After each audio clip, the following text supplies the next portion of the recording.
You can't believe everything you read, but you can believe Wake Up Tucson.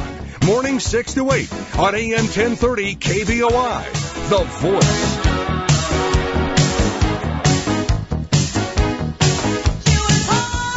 $7:49 in the morning. If you were watching your Facebook, your news, or whatever, you saw an image of a Pima County Elections worker next to a machine, and this man, John Brakey, sitting between Joseph and I, is the man who captured it on video.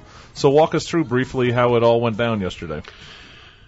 Well, let's start off with the picture was taken the day before. Day before. Okay. And I did the logic and accuracy test there, filmed it, then, analyzed all the equipment, looked at things, asked questions. I went home, I did a report, and I got home around 11. I turned my TV on, and then I programmed it that I could watch the election department. So then I'm sitting there and I'm writing. So there's a live camera in the election room? Oh, yeah, there is. Okay. It's a live feed. Anybody can watch it. Okay. It's not advertised, All right. but it's something that I worked with Jack Harper back in 1998 and others Right. that we had installed all across, and that way I could be anywhere and watch. Right. Smart.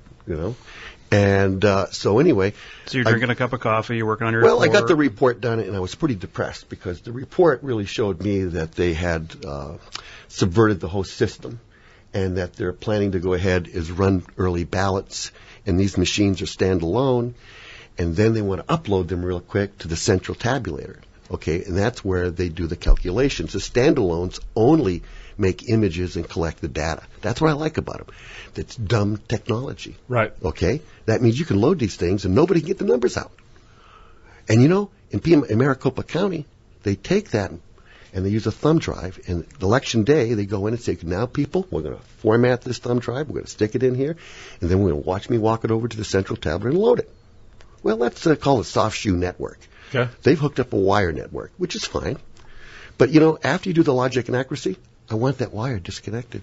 I want it taped up and the public to see that it's not connected. Because I don't want you moving those results until 5 o'clock election night. Okay? Right. Now, I want you to know the new machinery counts 28,000 ballots per hour. Okay? That means this whole election could be counted in 6 hours. But, of course, they want to count 6 days out. Because I'm predicting that Huckleberry last night got the results.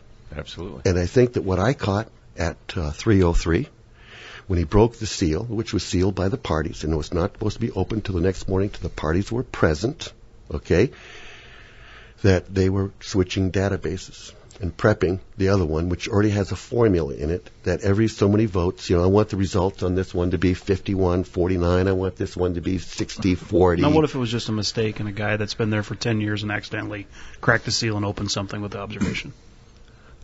You've been there 10 years, and you know all about Bill Reisner, John Brakey, Mickey Donahoe, a whole crew of people who helped build the protocol, the Election Integrity Commission, which has these protocols, and by accident he breaks it. Do you want to buy that one? I got a bridge I can sell you. And who's Mickey Donahoe? We had him on the show. Remember, he was like Mickey CIA worked. or something. No, he was NSA for 37. Right. He was one of 50 people in the United States who was a master programmer. Right, and he was on the show and he resigned, right? Because he was a Ray Carroll appointee, right. And he got pissed off that Ray and the three of the other supervisors voted against what again? He voted against. We knew that the vote by mail you can steal with impunity. We passed through the commission that after the election, 2 precincts would be selected and hand sorted by precinct, and then that would be validated. And if you did that after the election, a hacker would know where you're going to pick. And so what have you done? You've done something very good. You made him paranoid. Right. Because paranoia is a good thing to have if you're correct. a thief. So when impunity is not a good so when the thing. Board of Supervisors, and then Ray, his own guy who appointed him, voted against that. Yeah. That's when Mickey said, he wrote him a letter and said, "Are you crazy? I got to quit. You guys are just lost your mind." He was on the commission for 7 years. Yep. Okay. NSA. And So your point is we're counting these things early, which we really should count them the morning of the election. Yeah. Throw them all in, run them through. You got hours to exactly. do it. Because you're counting them early, there's a lot of opportunities to get a hold of datas and thumb drives and wires and pieces and flips and all that stuff. So you're saying, look, guys, just count them right. Yeah. I'm saying if you're going to count early, don't move the data to the central tabulator until 5 o'clock election day. So are you saying that Chuck and these guys pretty much do you think they're getting it from the day that early ballots start coming in? That's the pattern that I've identified over since 1998 through 2006. I can show you report after report that the first third of the election, they print after the first day of vote counting a report, and then a day later they print another one. Okay? Then they don't print anymore until the magic hour. 1 hour after the polls close, then you're allowed by law to print. But That's they know. the pattern. So at the worst case, you know immediately where you're trending. Yeah. So if you're for the bonds and they're losing, you can throw a bunch of money and you can get all crazy Of course. for marketing. Football scores, At huh? the worst case, Like they have those scores for Draft Sunday? King, right? Yeah. Right. At the worst case is there's manipulation going on in the database. Say I'm losing, I'm going to flip the We the know in the algorithm. RTA that's a fact. Okay? Now, on this one, what did I catch? I caught him breaking into the machine. And by the way, after the guy broke in, Brad Nelson walked into the room. I can't know what he said. Brad Nelson's the head of election for Pima County. Yeah. And then he talked to the guy, and then he started spinning around in his chair like he was really happy. And then I kept saying, well, Karen Schutte should be walking out. She must be there. She's an observer for the Republican Party. Or Barbara Tillman's got to be. They got to be there.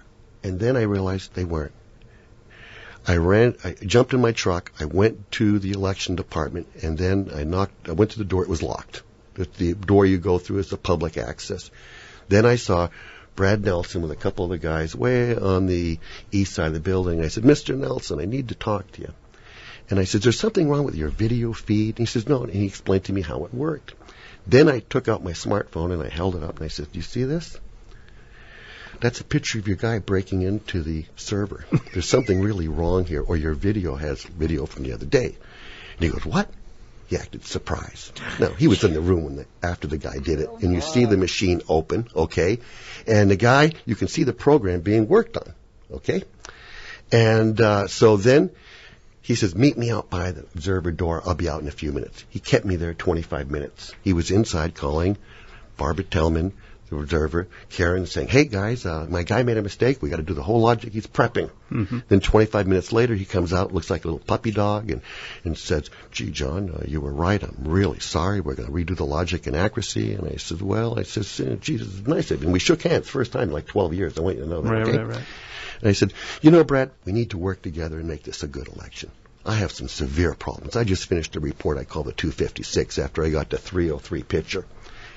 We need to sit down and talk. And we went inside, and I laid out all the problems and how they subverted the system. And I know the system because I worked with it in Maricopa for like 3 or 4 cycles.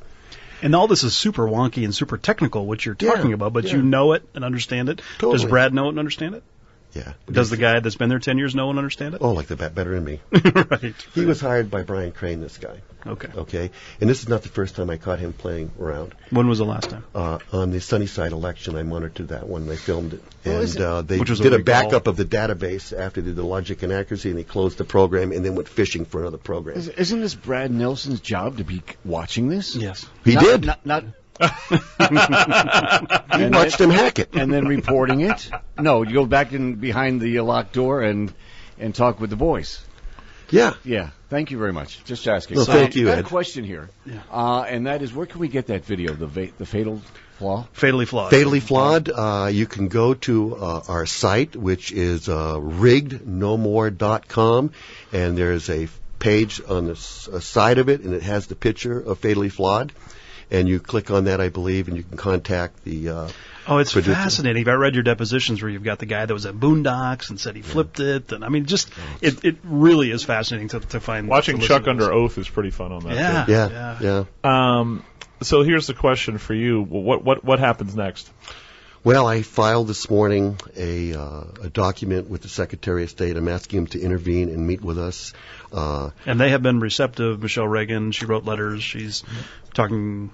I can't say enough good things about them intervening last week and proving to Chuck Huckleberry that verifying elections is not a crime, because it was. So Oro Valley Council voted also to. I was up there yesterday, and that was a real bizarre one. Yes.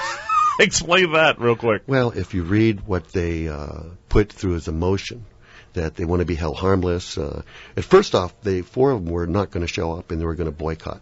That way they couldn't have a quorum. That was the original intent. Oh, Satish, yeah. Mary Snyder, Lou Waters, and Joe Hornat were going to originally not show up? Yeah. And their lawyer is Tobin.